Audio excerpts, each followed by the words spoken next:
Welcome to Rider 101. I'm your host, Jaleesa James. Today I have with me Aaron Williams, who's going to talk to me about his career in the communications field. How are you, Aaron? I'm pretty good, Jaleesa. How are you doing? I'm good, thank you. So why don't you start telling me, just about yourself, where you're from? Well, let's see. I'm from Jersey City, New Jersey, which is North Jersey from here. I'm 23 years of age. I'm a junior right now at Rider University, and it's been one crazy ride since I've been here. I have fun, met a lot of friends. It's been been a really good college life, Okay, great. So I understand that you're in the communications field. So where did you get started with that? Let's talk about high school. High school, yeah, that's what it definitely started. Because entering as a freshman, like we were introduced into this magnet program. That's what we called them back then. I was in the media magnet program, so my school, Snyder High School, obviously had the media program.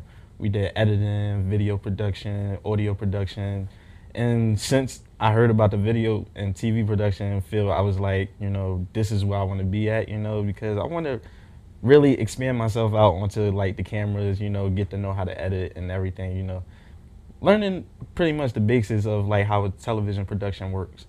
Okay, so what did you do at school? What activities did they have you involved in? School-wise, see, it goes all about the grade. When you enter as a freshman, you would definitely start out in like doing graphics and everything. Mm-hmm. And as your years progress, you would go into like TV intro 1 or audio production 1. And like the TV introduction 1 would be like where you get the hands-on feel of being in a television production.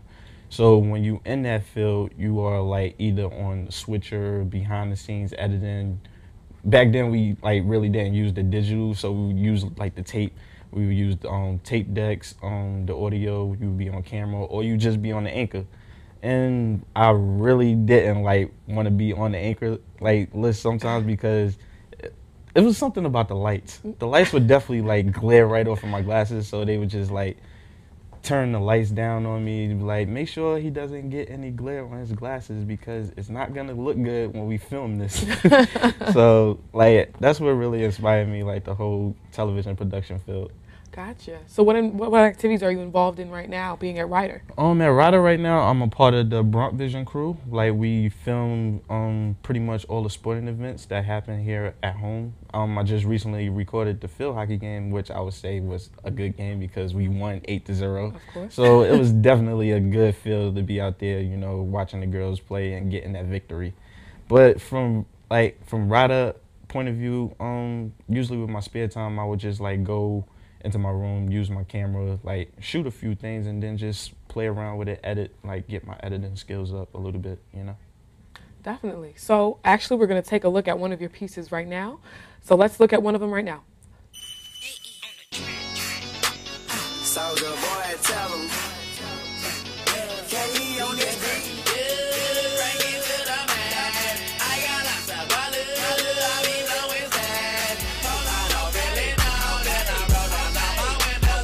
I want to welcome our next guest, Ryan Hanratty. How are you, Ryan? I'm good. How are you? Great. I'm fine. Thank you. So why don't you start telling me about yourself, where you're from? I'm from Valley Stream, Long Island, Nassau County. I don't know if anyone knows much about Long Island here, but yeah, I went to Catholic high school and I had to get out of New York fast, so I came to Rider. Came straight to Jersey. I understand. So I understand you do a lot of work in the communications field department here. Yes, I do. I'm actually the music director at 107.7 The Bronx, which is Rider University's radio station. Mm-hmm. And I also produce a TV show, Backstage Story, here at the Run Network. Okay, so what work do you do with the radio station? Well, as the music director, I basically monitor all the newer music coming into the station. And I choose 10 songs every 2 weeks of what gets put into rotation. A lot of it's like newer, younger artists who are trying to promote. Oh, okay. So do you have a show with them at all, or is that your only position? No, I'm a DJ on Thursday nights for my radio show Punk, which is an alternative rock show. But we try to get a lot of different genres in there, and we interview a lot of the young bands that I actually happen to be putting on the air. Okay. So how long have you been working with Background Story? Backstage Story. I've been doing that since probably about my first week here as a freshman. Okay. But so that's about 2.5 years now. So now I actually am the producer because it was passed down to me from the person who taught me everything, Alyssa Wakefield. Right. And what we do on that show is it's pretty much a music news show, and we cover pretty much every different genre, and it's basically to keep up to date with everything new that's Okay. coming out in the music world. What inspired you to get involved? Well, I really love music, and I really love television and radio, so I wanted to branch them all together. And being that they're all media, I figured why not lump them into one and see what I can do, see if I get a job in that field. So since you are so involved with the radio station, you do help with Backstage Story. Where do you see your future? I would love to get a job at Fuse or MTV, something like that. Any sort of music television station or Sirius Radio, that would be awesome. And how were your endeavors with that? Have you gotten in contact with them? I've tried Fuse a few times, no luck yet, and I actually was in talks with Sirius Radio for an internship, but it fell through last minute. But hopefully we'll try again soon and see what happens. So if you had any advice for any students who are looking at you and want to be in your position, what would you tell them? I tell them get involved right away. Just don't wait around for things to happen, because they won't. You have to make things happen yourself.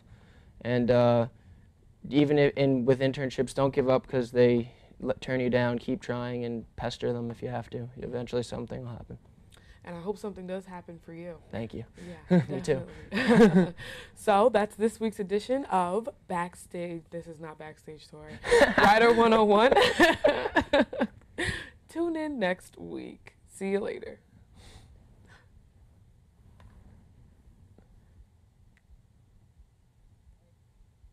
Was I supposed to? You're good.